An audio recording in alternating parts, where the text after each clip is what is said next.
Good morning, everybody. Good morning, everyone in Europe. Good afternoon for those who are in Asia or in China.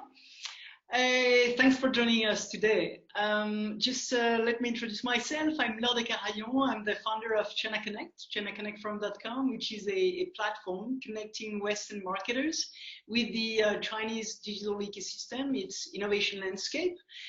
In Paris and Shanghai, and actually it's about really helping them make a presence on the Chinese web and connect with the Chinese globally. So why did we launch this ReStart Live series? Some of you already have attended the previous editions. Well, APAC becomes the first worldwide economic regions in 2020.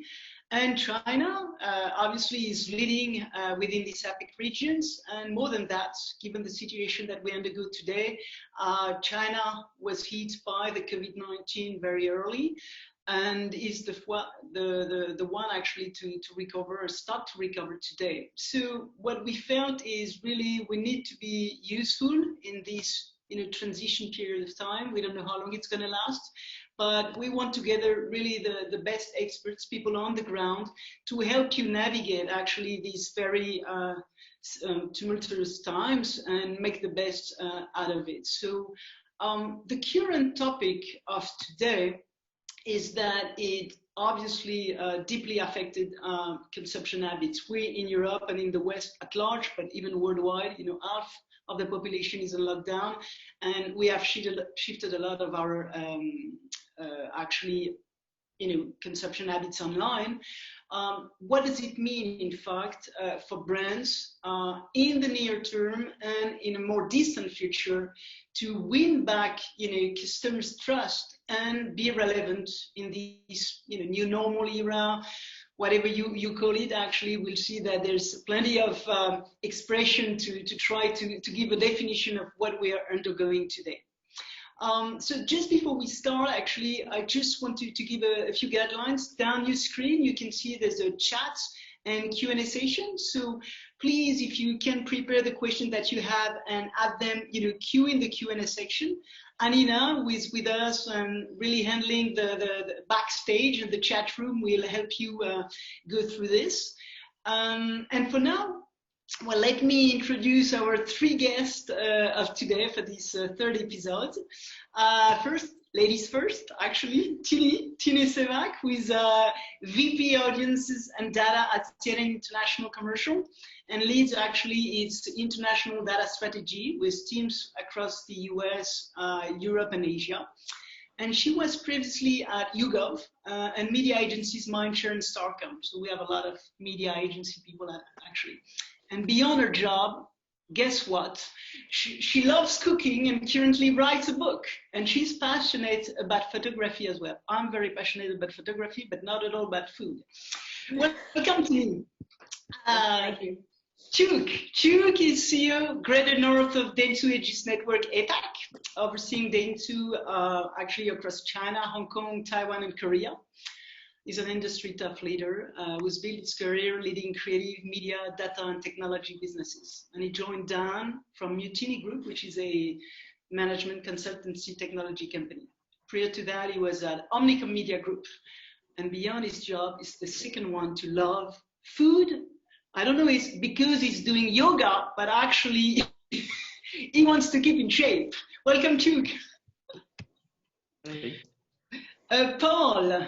Hello, Paul. Paul is Executive Vice President, Marketing and Product Marketing of Jaguar Land Rover China since January 2018. And prior to joining Jaguar Land Rover China, he spent more than 13 years in various positions at Volkswagen Group, including Chief Marketing Officer, Head of Sales and Marketing. And Paul is a collector of contemporary art as well. Welcome, Paul. Thank you. Okay, so let's move to the topic that gathers us today. It's been almost actually 3 months that the COVID-19 crisis started. 你可以来我这儿看，我这个 on 了。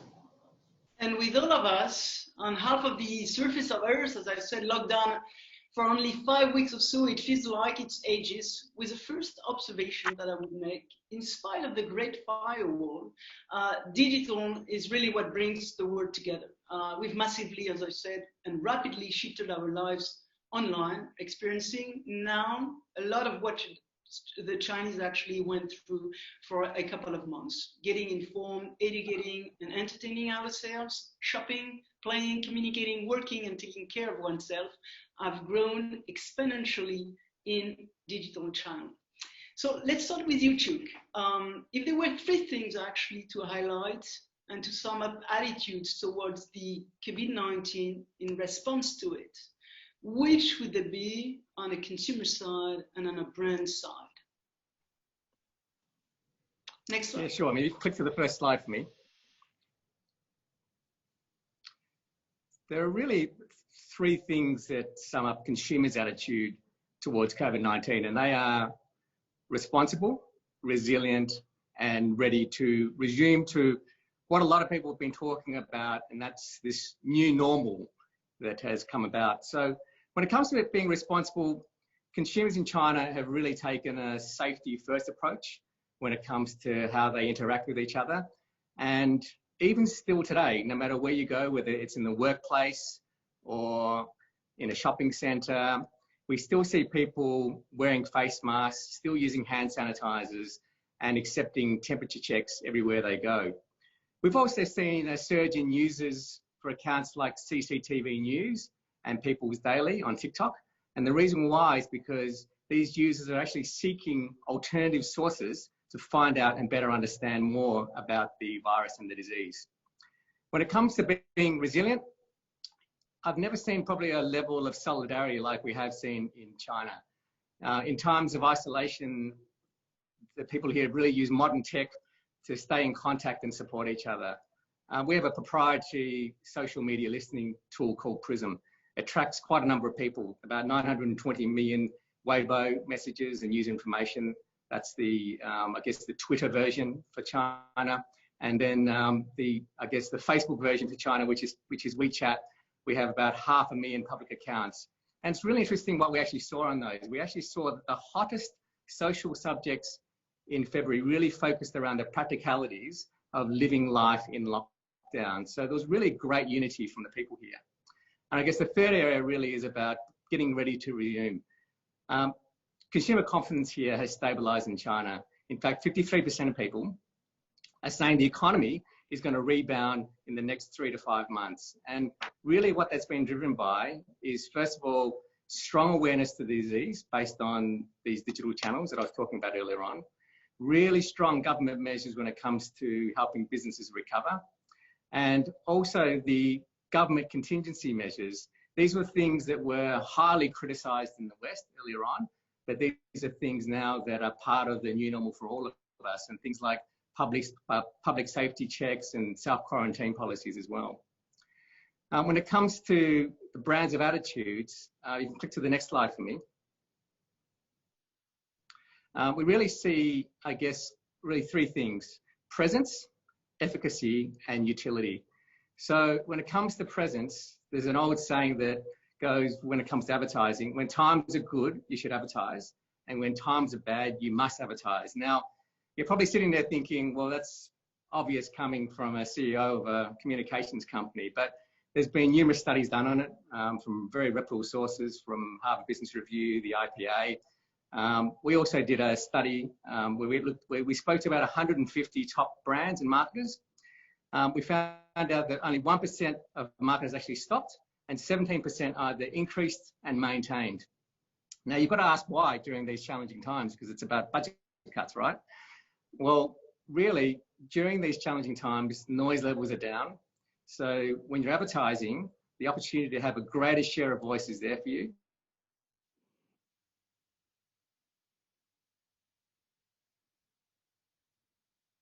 Yes. Yes, Cheuk. When the third thing really is around the cost of media dropping. So I guess it's a buyer's market.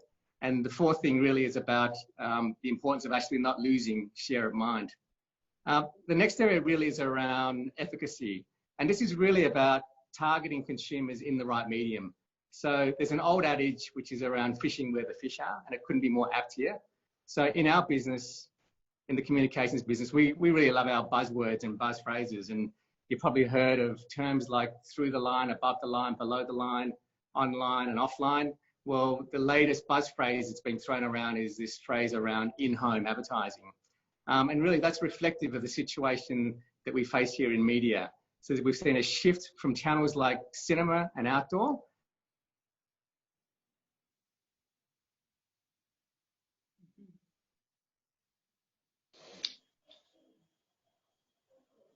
is 6 minutes per day. And audience have been tuning in for about 7.3 hours a day on TV and online and TV platforms. So self-quarantine periods have really become a time of self-improvement as well.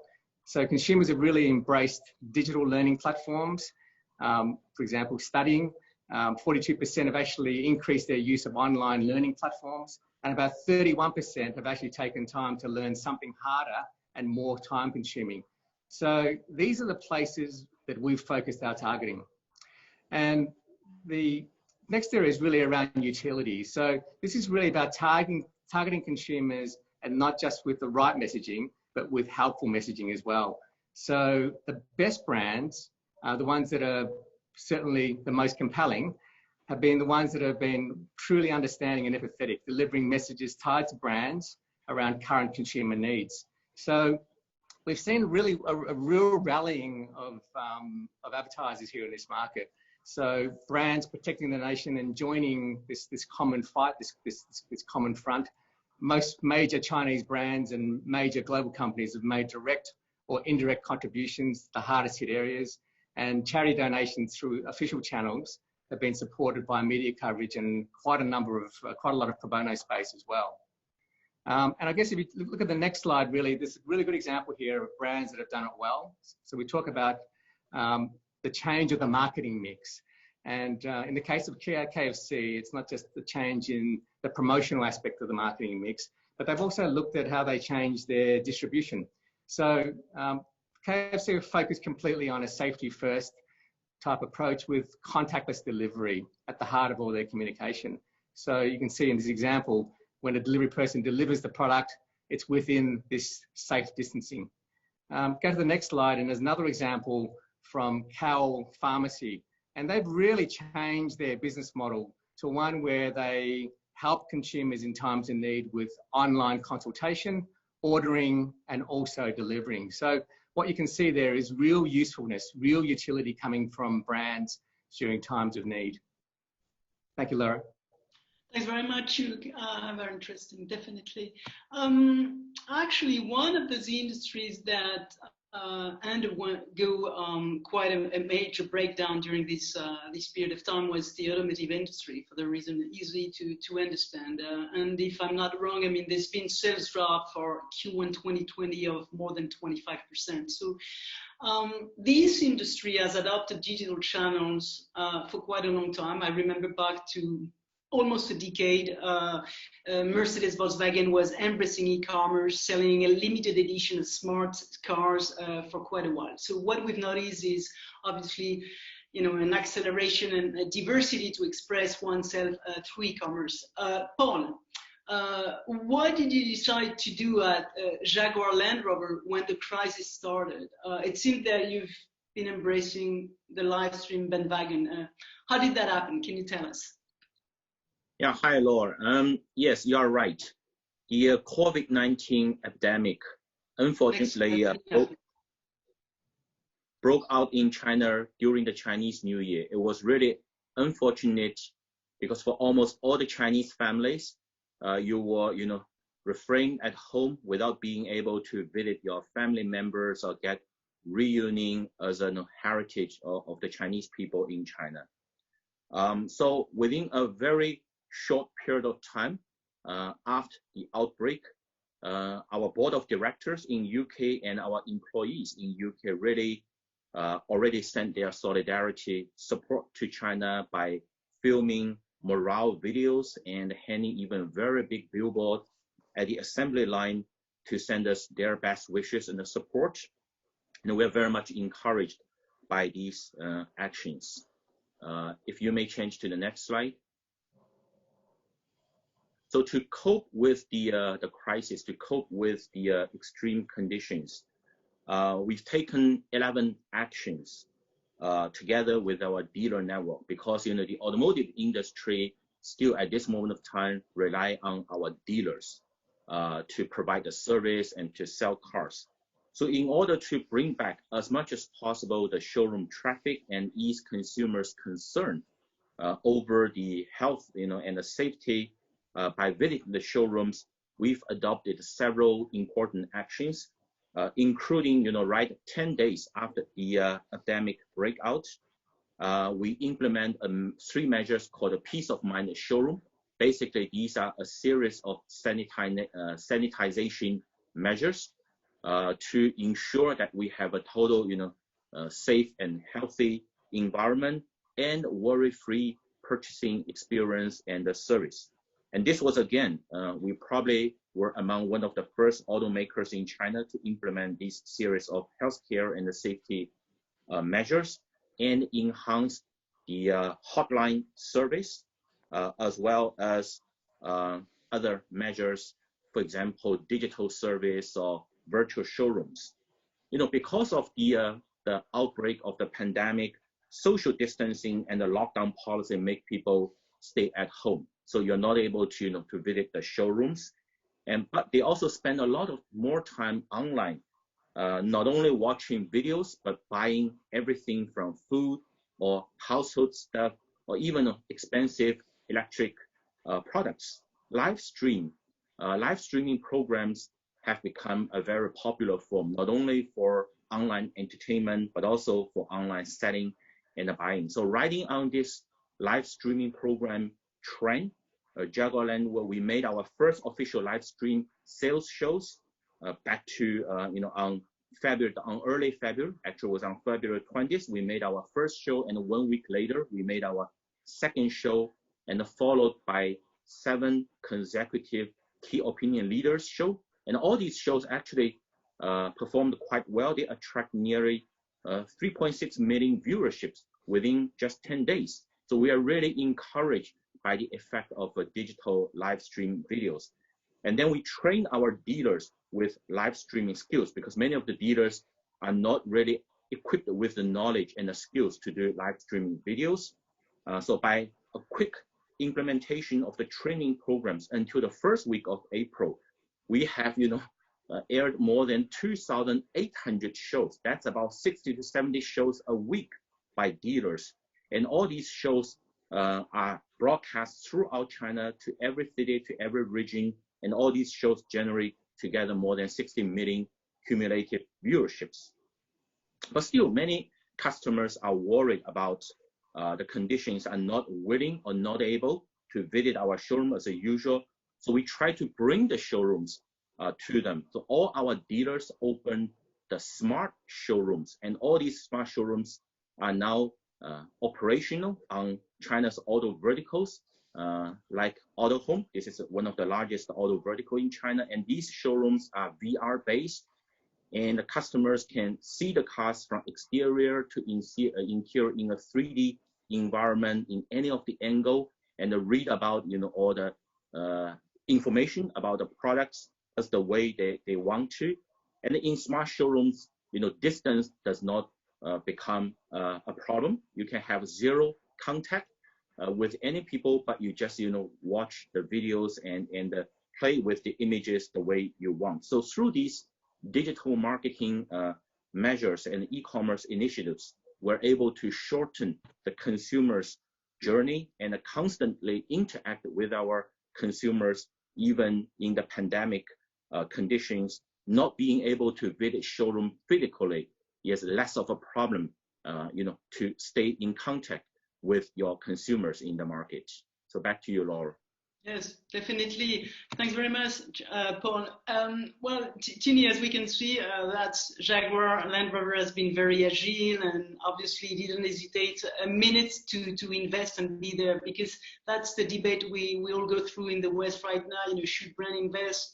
How much?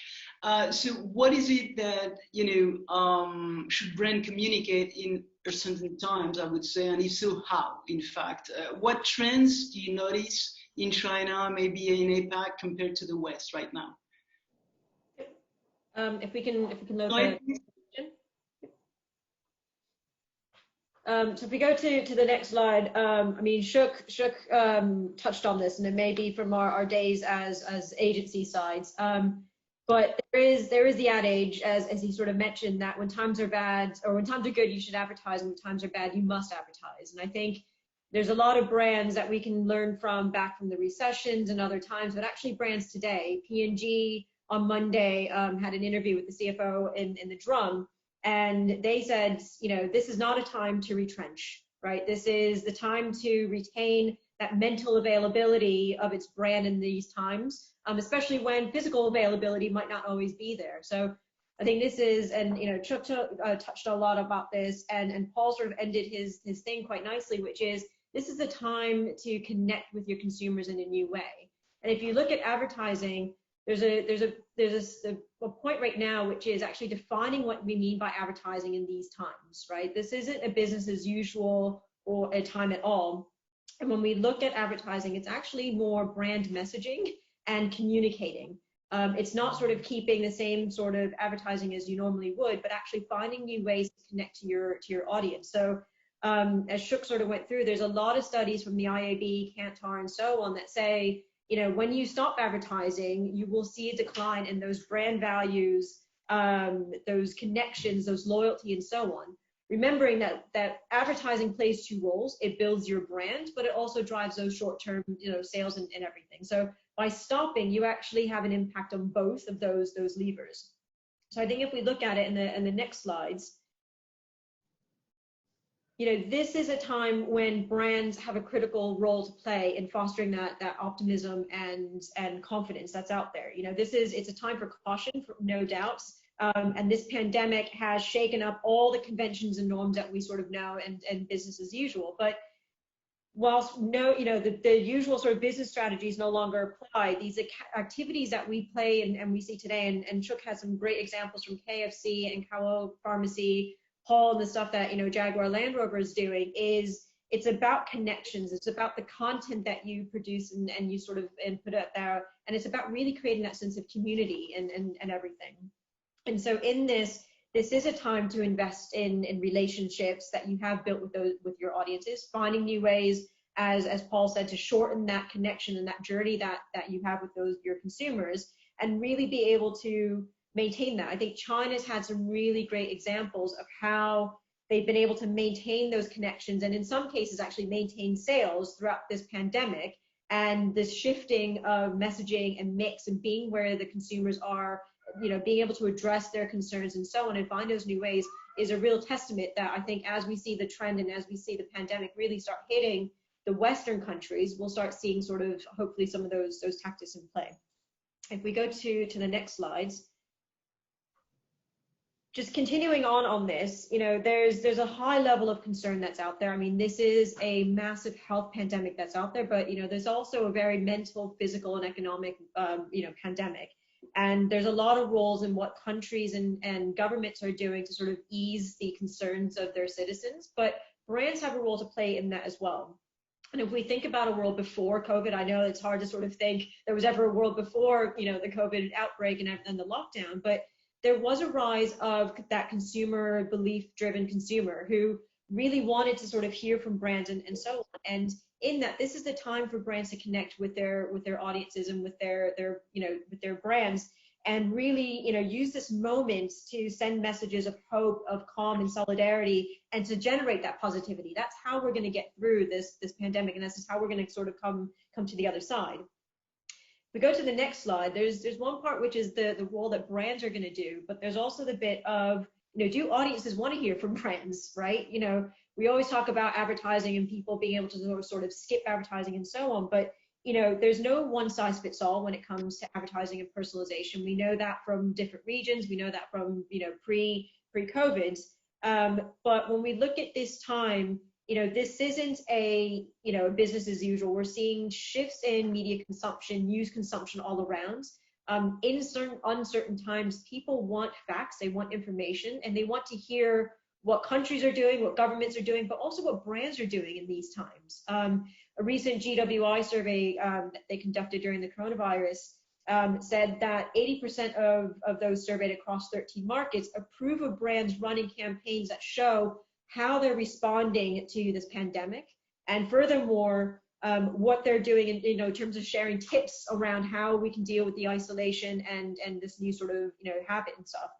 And the important part on this is, it's not business as usual, and there's a huge disapproval for brands actually running business as usual campaigns, and people will, that connection that's sort of there. If we go to the next slides, there is a time of getting that balance right, of what that communication, that tone is going to be. And I think when you're speaking with audiences during these times, brands, should sort of, just keep it authentic. This is a time when brand values are going to be valued by consumers. And we know by younger, consumers, they're more inclined to reward brands that communicate and create those connections. This is a time, as Cheuk said, as Paul has sort of illustrated, is a time to be present and invest in those consumer relationships. It's a time to be human, and show empathy. Put yourself in the foot of your consumers and what they're going through. And lastly, be a source of truth and positive impact. There's a lot of concern and fear going out there, and brands have a role to play in building that confidence. Back to you, Lauren. Thanks very much, Tini. Next slide, indeed, Nina. Cheuk, well, Tini actually just insisted on positivism, optimism to connect effectively in those really challenging times.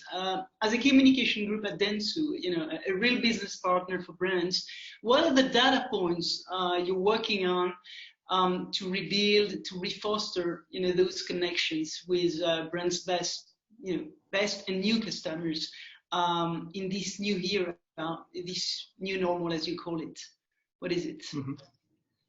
Yeah, to help decide how best to rebuild and refoster connections with brands, the key data points that we're using to inform our decisions are really based around using what and when to inform the who and the where. So the what really includes information around consumer attitudes towards brands and categories, and also about understanding their needs. And Tini mentioned before, I think something really quite interesting, which is, do consumers really want to hear from brands? And I guess by understanding where we currently sit in the consumer's minds right now will then help us and inform us with the right sort of decisioning.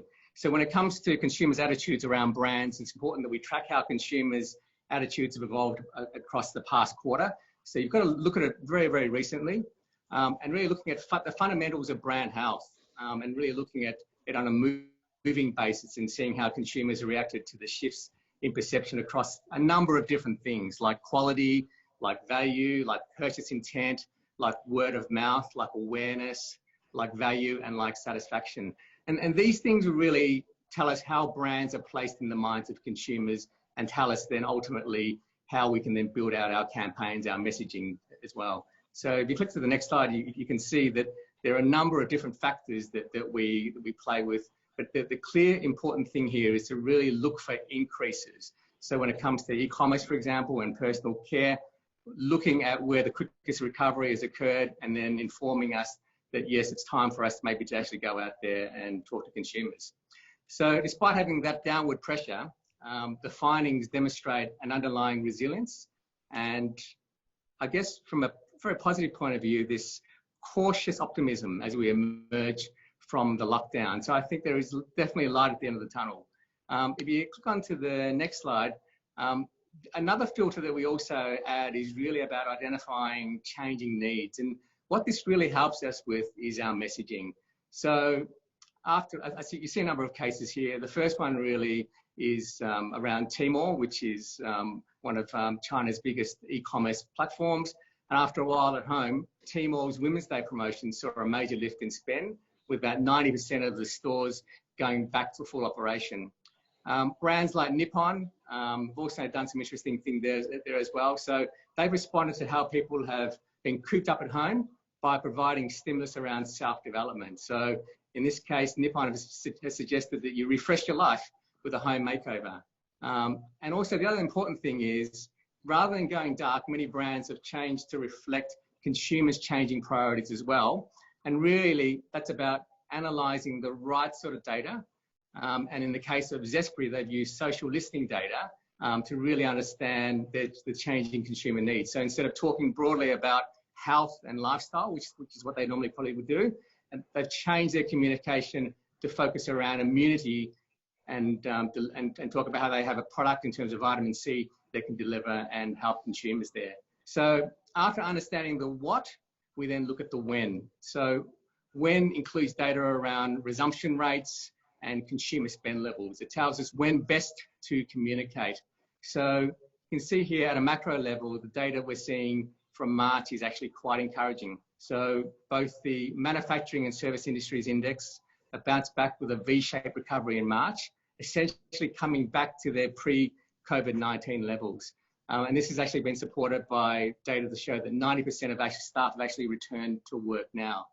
If you click on the next slide, you also see spend levels helping us identify demand levels as well. So whilst the majority of restrictions have been lifted, retail spending has not yet returned to normal, with March's total retail sales at about minus 15.8% year on year.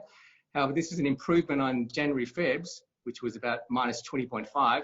However, the graph does show encouraging signs across several categories. So really understanding the what and the when allows us to more effectively identify the audience, which is the who, and then decide how to best reach them, which is the where.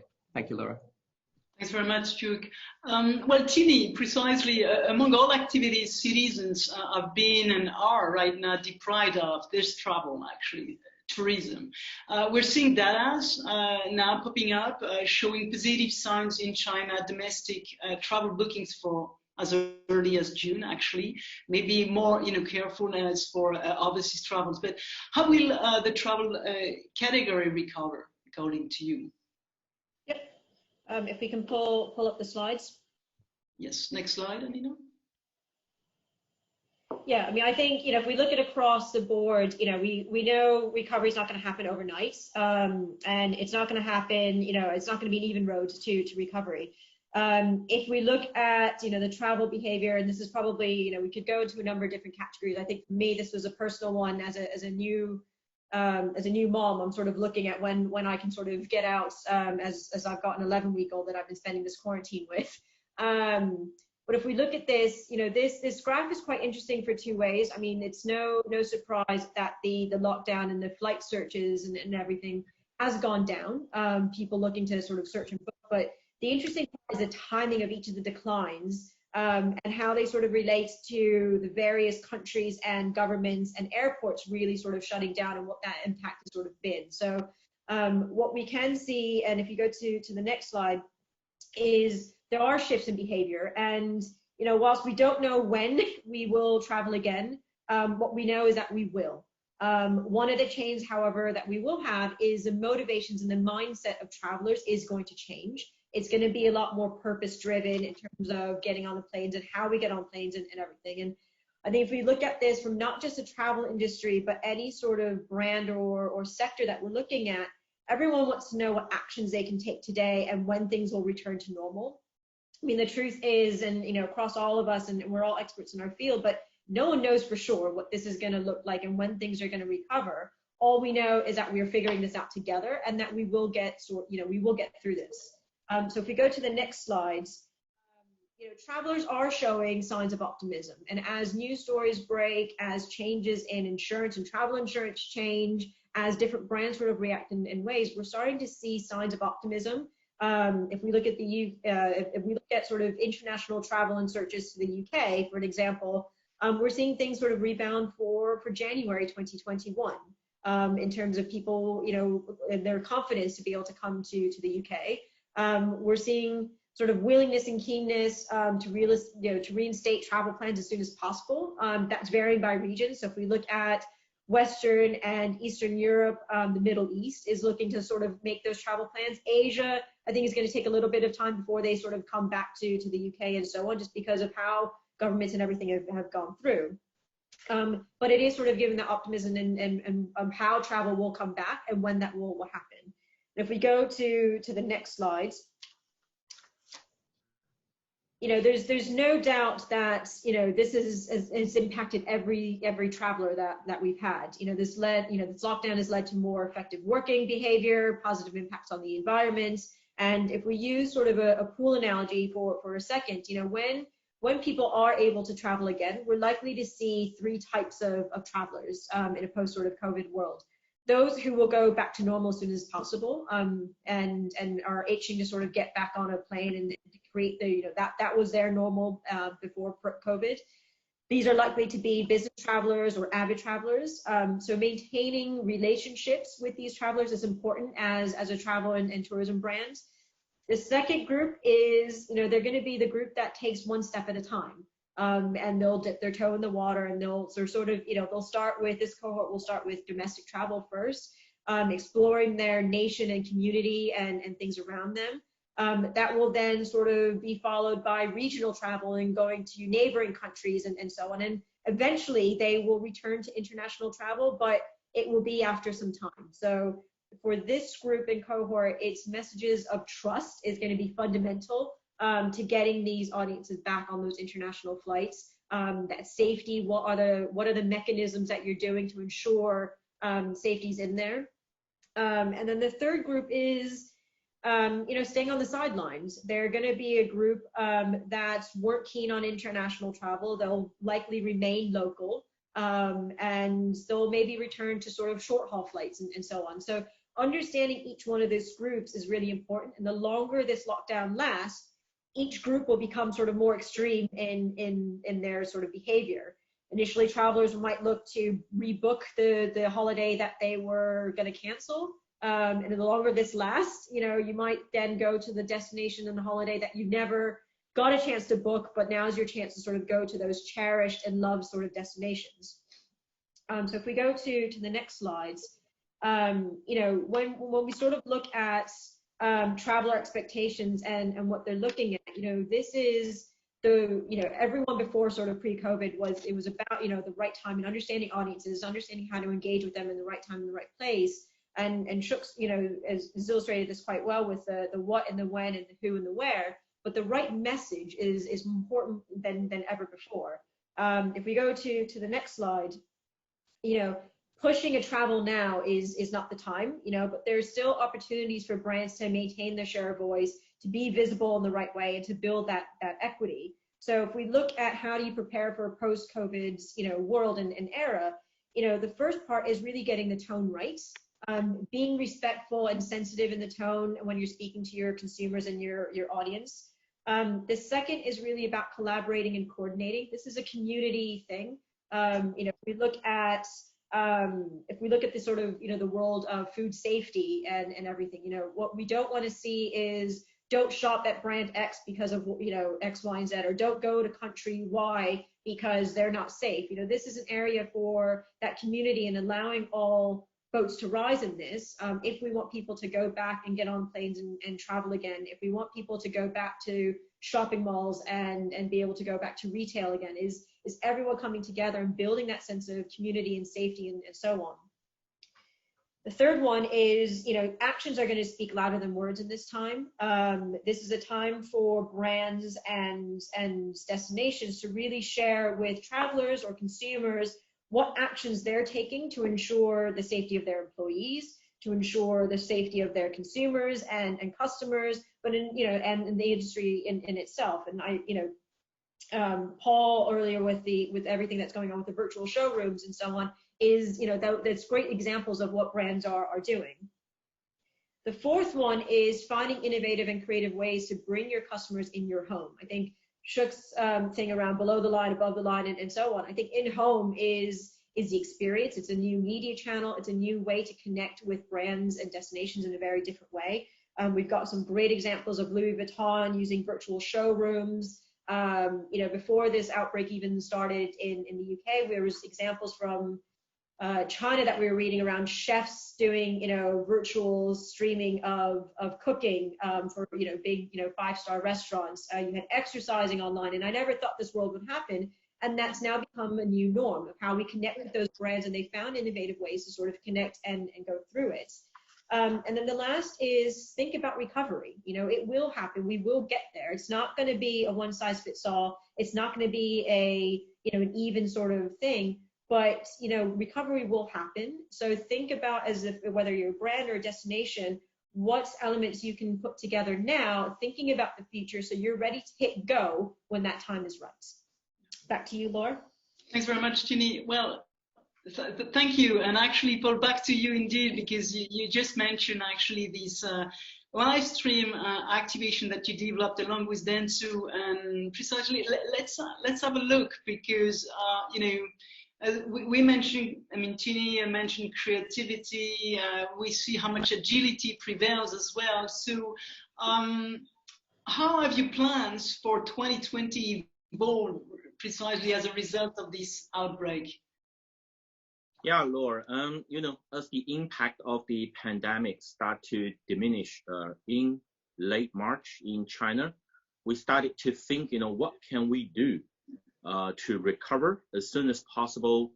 And we just cannot wait, you know, because we have produced the products and we have dealerships who need to, you know, continue the business. So by working with actually the Dentsu group, last month, already on March 20th, we did an industry first 30 hours non-stop live broadcasting program to launch one of the important locally made Land Rover, which is the Discovery Sport. So during the 30 hours, together with the friends of Land Rover, these are key opinion leaders, key opinion consumers, customers, dealers, owners, Land Rover fans, and the media friends. Within the 30 hours, we reviewed the 30 years history of the Land Rover Discovery family, the highlights of the product, and the exciting and the enjoyable lifestyle that this product can bring to the customers, with a lot of interesting storytelling. And actually, it's interesting when Tini mentioned that when you are constrained at home, actually, you know, let's say that the dream of traveling actually becomes larger. So this product is, you know, in particular in association with the travel topic. We use really the travel topic to inspire people, to excite people, and, you know, to gain a lot of fun. We were very encouraged by the result. Through the 30 hours live streaming program, we had accumulated more than 50 million page views with more than 12 million unique visitors. Our dealer showroom traffic improved by almost 40% in the following weeks. So this kind of show, you know, helps us to connect with the consumers during a special period of time, but also bring, you know, more dreams and inspirations to them. So I'd like to invite you all watch a short video how we did it. Video next.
发现无止境，发现无止境。 OK， 发现运动版发现无止境，发现无止境第8季，发现大美分舞正式启动。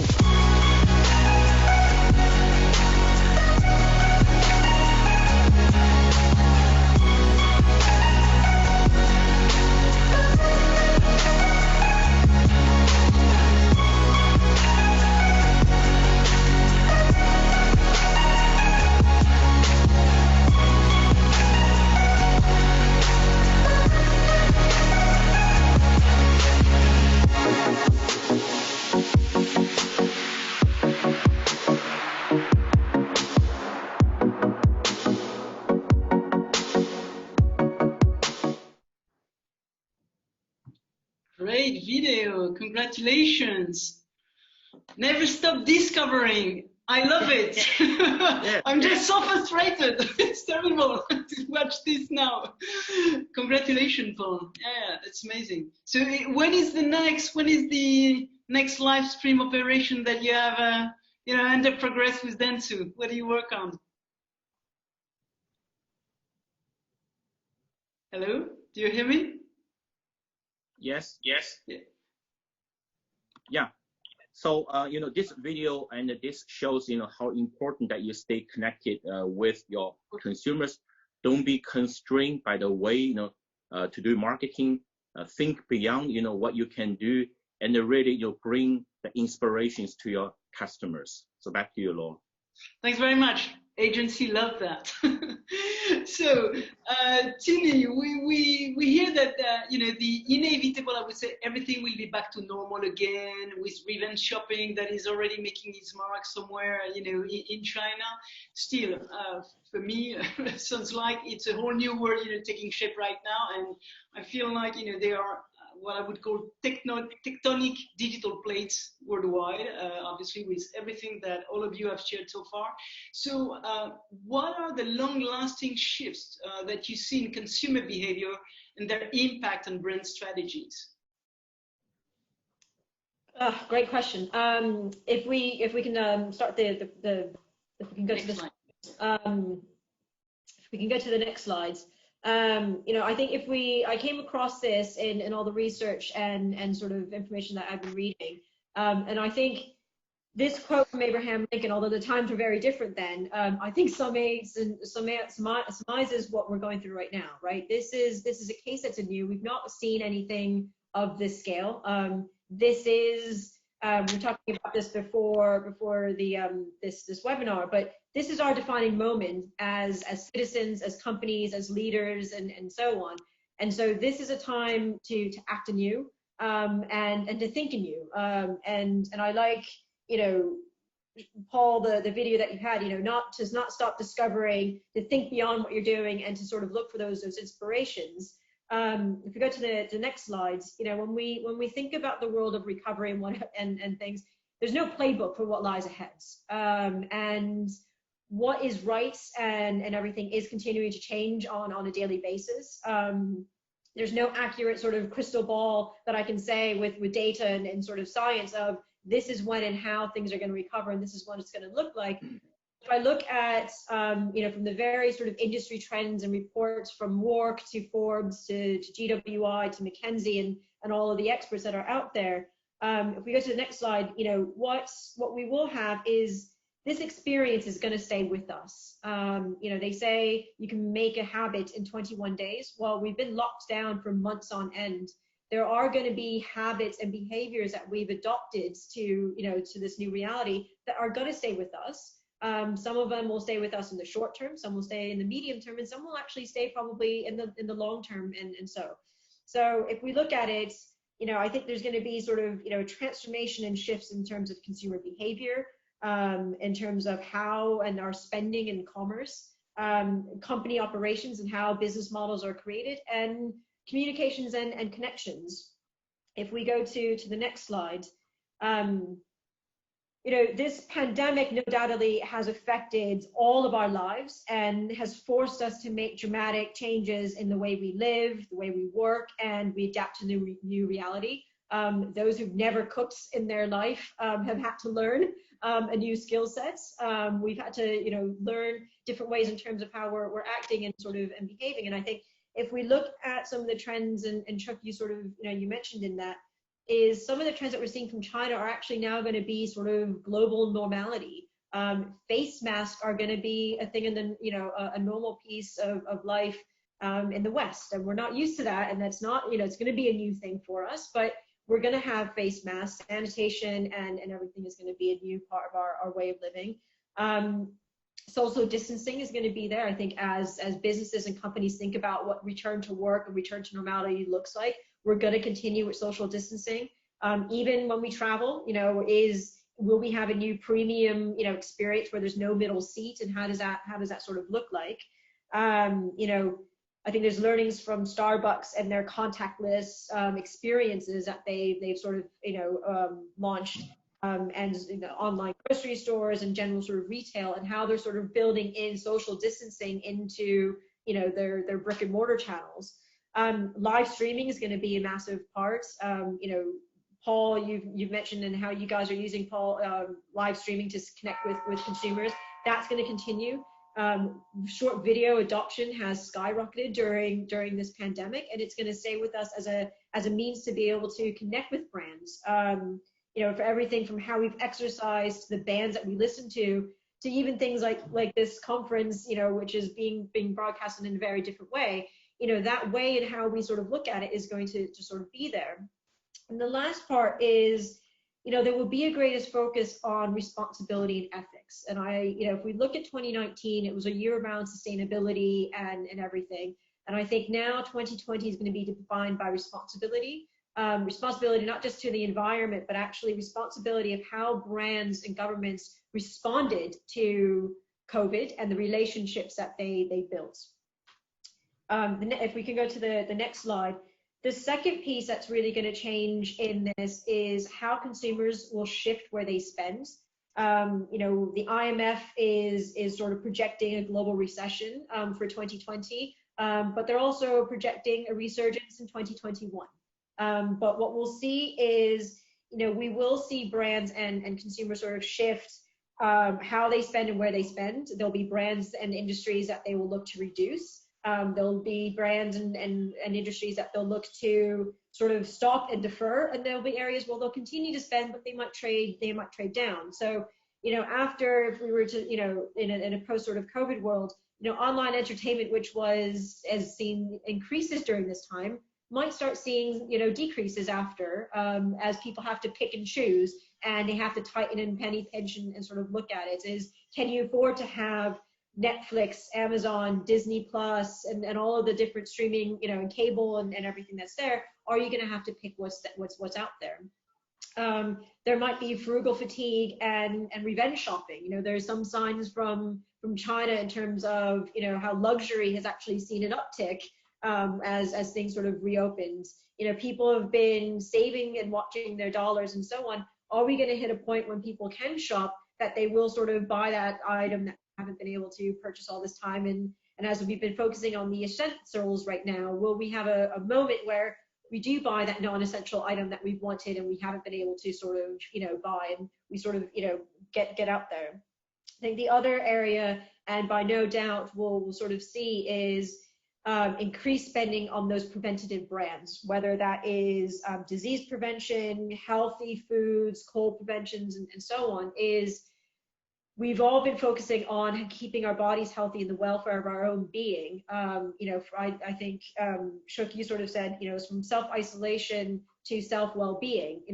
That will continue to be where we sort of spend, and how do we keep those habits and those healthy habits to keep our bodies well, will continue to go there. And the last part is we're going to see local, shopping local, and people supporting the communities and the small businesses that have been hit the hardest through this. If we can go to the next slide, there's where and how people will shift, but actually how people will spend will change as well. We've seen new audiences and generations using e-commerce and online shopping. We've seen a shift to cashless society. China is using UV and high temperature to sanitize notes, but we'll see that sort of increase in Europe. Visa and MasterCard have increased their contactless limits by twofold to allow for more sort of contactless when it comes to shopping. And we'll see more adoption of online to offline capabilities by retailers. If we go to the next slide, there's one which is the consumer behavior. The second is how brands are going to change their business models to shift to that consumer behavior as well.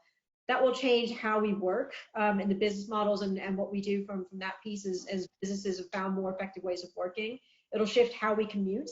So will we have a time where, you know, in Ipsos ran a study where 66% of non-car owners were actually going to buy a car within the next 6 months as a sort of safe way to commute to the office and reduce the chances of infection. And sort of shifting more, as you know, with digital transformation and the journeys that companies have been on, but shifting expenditures to more sort of from capital to operating, cloud computing and everything. The last part, the next slide, is sort of the how we communicate and connect. I think this has been a massive sort of shift in the connections and the communications and everything, from, you know, the emergence of telemedicine to marketing events like this and the new breakfast meeting and so on, but also the connections that we've built on there. I don't know about you guys, but in the conversations I've had, you know, we're connecting with, you know, people that we haven't seen in years, you know, people that we've gone to high school with. There's been 20 years since we've seen with them. And this is a real time that people have found a sense of clarity and focus and reconnected with what their values are and made those connections in there. And I hope, and from a personal standpoint, that those connections built now last after this pandemic. So if we go to the next slide, you know, no one knows, you know, when and what recovery will look like. All we know, and the data and science from everything that's happened in the past, is that we will recover. Brands that will become, you know, that will emerge sort of stronger coming out of this will be those that reimagined and adapted to those consumer behaviors. And I think, Paul, you've given some great examples of what Jaguar and Land Rover is doing to really and quickly adapt to that.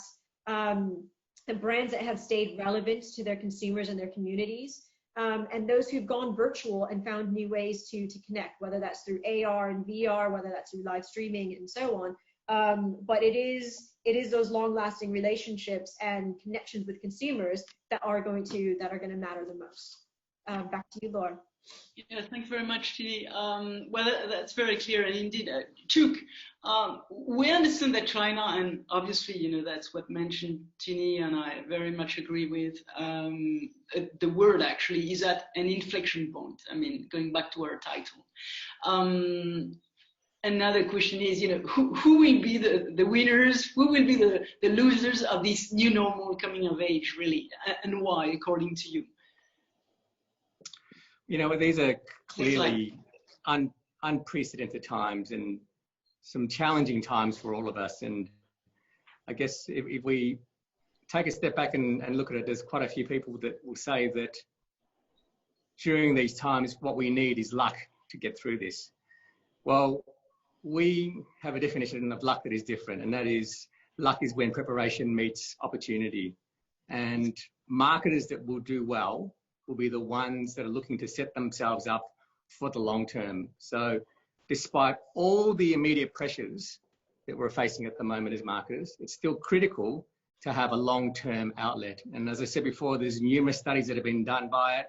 Our econometric modeling consultancy, DDD, have done studies on it. And I guess the compelling econometric evidence to support this is that advertising has a long-term impact on sales.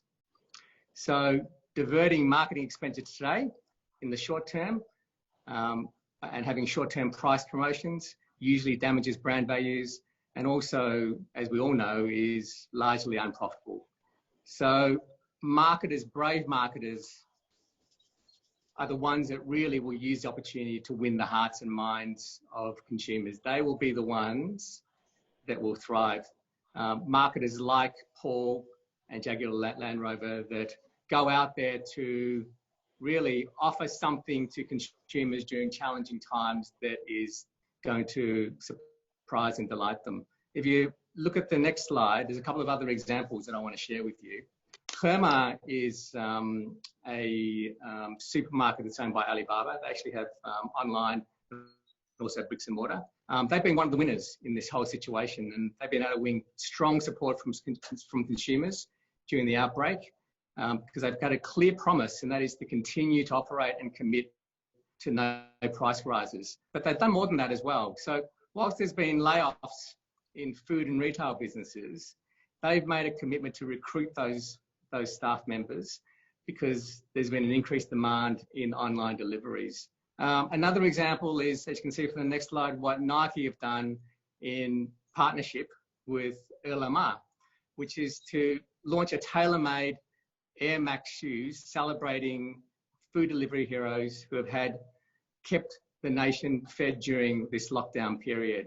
So it's real feel-good stuff that creates real brand saliency. And I think, as Tini mentioned before, it's so important that we do the right thing during these challenging times. If you go to the next slide, likewise, brands that have embraced the new in-home digital ecosystem stand to thrive as well. So over the past month, we've seen a surge in the use of digital and cloud-based services. Brands like Jaguar and Rover have taken advantage of that. Understandably, remote learning, health and self-development have seen significant gains, and they are here to stay.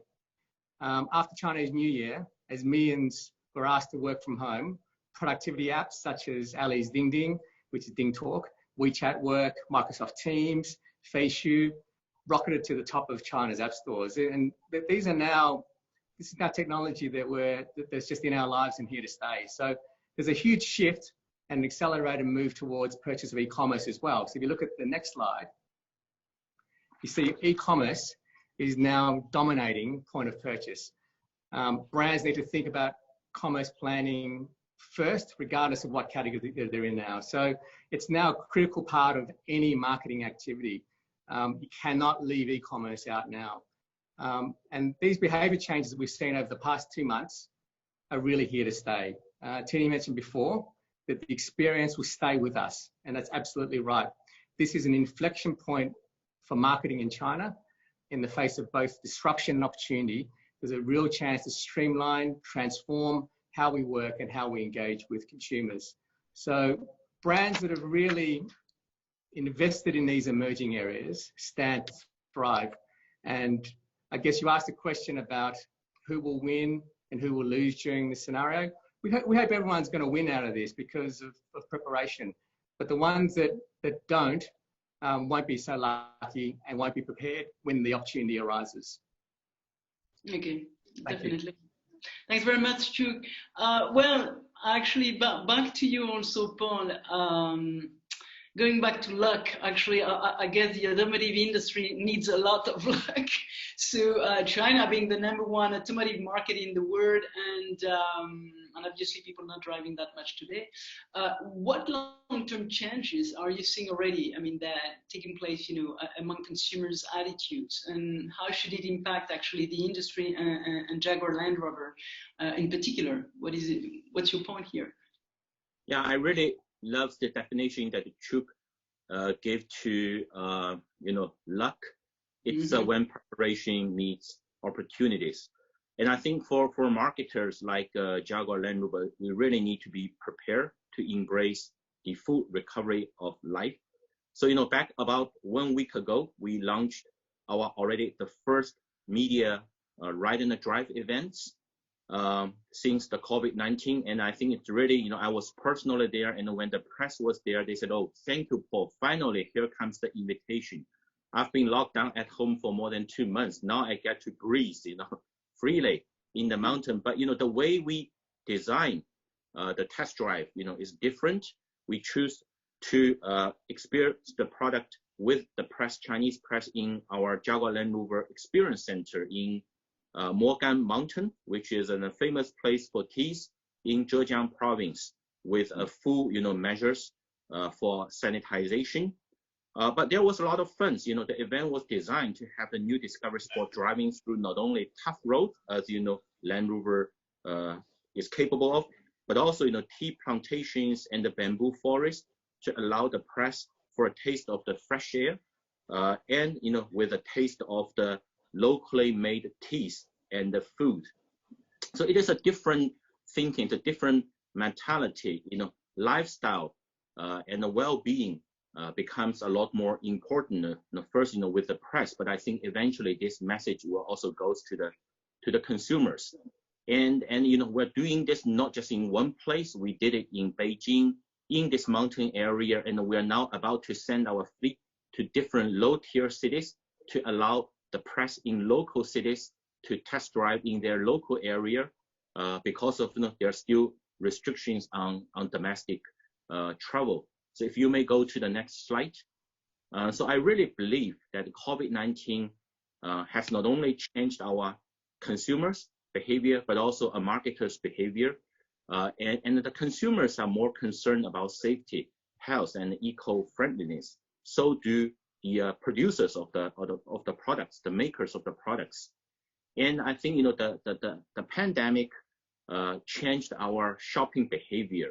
The consumers are more and more used to search and find and buy more expensive stuff online, and not just the lipsticks or the food. It's quite usual or become more accustomed to the way to do online shopping, even for expensive products like cars. And we just have to connect this to the e-commerce opportunities. So for us, we also have to change the way that we do just nurture, but also we have to take care of the conversion part of the marketing activities by linking our online activities to the e-commerce opportunities. So from online streaming to unforgettable offline product experience, from e-commerce demand creation to offline deal cutting, I think that's the new norm of marketing in the coming years. Thanks very much, Paul. Thank you very much. Well, actually, we are now at the end of this conversation, but we are opening it actually with the floor. Thanks very much to all Tini, Cheuk, and Paul. I will keep you actually, Paul, because there's a question from Sandrine for you. Actually, in Europe, we see with the pollution drop due to the COVID lockout, which is, the drop is worth as well for China. We've seen satellites images of China, and that was impressive. There's a challenge of the 100-year automotive consumption model. Any inflection perceived in China? So, we are often speaking smart cities, sustainability. Everyone is asking, but do China really care, etc. So, yeah, what's your point? There's two folds of the phenomenon we probably will observe. One is actually according to a latest survey done by in the market. Actually, the willingness to purchase cars increased after the pandemic, because people feel safer by driving your own cars rather than the mobility sharing, those kind of things. Maybe this is for a short period of time, but at least at this moment of time there is a more willingness to buy cars rather than share cars. Now, over the long run, I think that electrification will become even more important because you care about the environment, you care about the well-being. I think the pandemic, it's not just a personal health issue, it's a global well-being issue, it's a global environmental issue. I think it will simply raise people's awareness of the well-being of the entire world. Thanks very much. Thank you, Paul. Tini, there's a question for you from Sandrine, who is very active into the Q&A section. Very good, Sandrine. Let me take it not necessarily in order, but for Western countries with few habits of stress and COVID, which current inflection for APAC, if any? Yeah, I guess the learning for the West, I think, there's a lot of resilience and everything from what we've learned from APAC. Cheuk had some really great examples of how they responded. I think there's, I think the consistency of messaging, communication is going to be a big thing for the West. And if we look at, there's a lot of countries where this is still hitting. They're not even at the curve. But I think how sort of countries, brands, and everything respond onto this is going to impact how they recover as well. So, recovery is going to be a function of the quickness and the strictness of responding. it's going to be a function of weather is having a role play. And I think, Cheuk, your definition, it's going to be it's going to be a function of luck in terms of how we sort of see that curve come out of this. Thank you. Actually, there's another question for Tini as well. Yep. I'm reading it. Sorry, I'm reading it live. Yep. Do brands that we've all referred to include media brands and digital players like the BATs? Are people expecting new things from digital players? Which rules are consumption e-commerce on no question at all? I mean, that's the question about what the BATs have with the GAFA, about driving our lives, etc. I think the brands, that we could refer to were worth as well for actually the big platforms. And go ahead.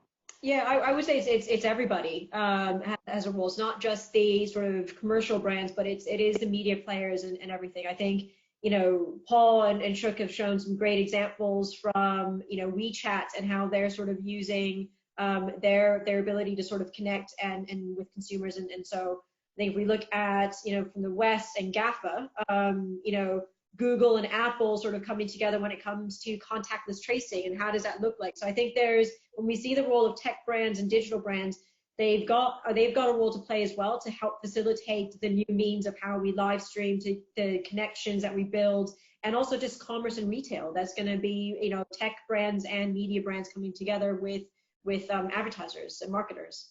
Yeah, sure. Thanks, Tini. And Cheuk, your take on this one as well, obviously.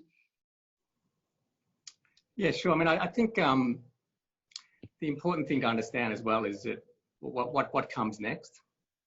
That's probably the biggest question, because it's such an unprecedented time, and as Tini mentioned before, there are so many different directions that we can head in. But I think one thing is very, very clear in this situation, and that is that the digitization of media, the digitization of marketing is only going to continue to grow. And when we look at media spend levels and consumer engagement during this challenging period, the biggest focus has been on digital media. Now, where the opportunity lies is really for us as an industry to take a good look at ourselves and start looking for change. And I think the positive side of what actually comes out of the digitization of media and marketing is the creation of many, many rich data points. And if we look at where the rest of the world is going and how they're using data to really inform their decisioning, particularly machine learning. I'm not saying artificial intelligence yet, but I'm saying machine learning and the use of machine learning. I think that's potentially where the next big opportunity is for us. So we're now at a very interesting time. There's creation of so much data at the moment.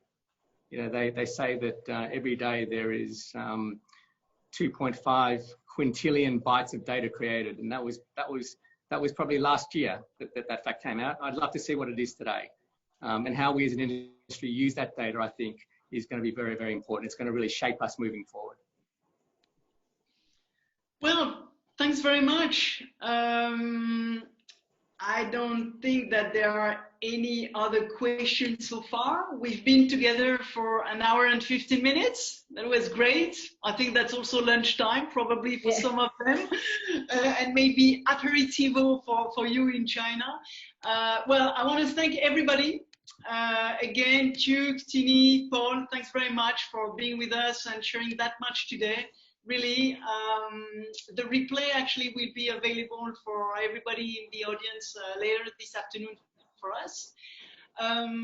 So just next slide, Anina. I just want to tell everyone that we give a rendezvous actually next week on the 29th of April for obviously a topic that we started to share the previous weeks and very much today as well, about experiential marketing beyond the pandemic. And it will be actually with AKQA, Counter Media, and Mindshare in China. So Tini, your previous house as well. Thanks to you, thanks CNN for your support in this ReStart Live series as well. Next slide, Anina. I think if you want actually to share with all of your networks those weekly rendezvous that we have every Wednesday, you're most than welcome. I guess there's really here an opportunity for all of us to connect and really yes, share learnings and insights that are very precious for the future. So thank you very much to all of you again, and see you soon. See you soon. Take care of yourself. Bye-bye. Take care. Bye. Bye. Thank you.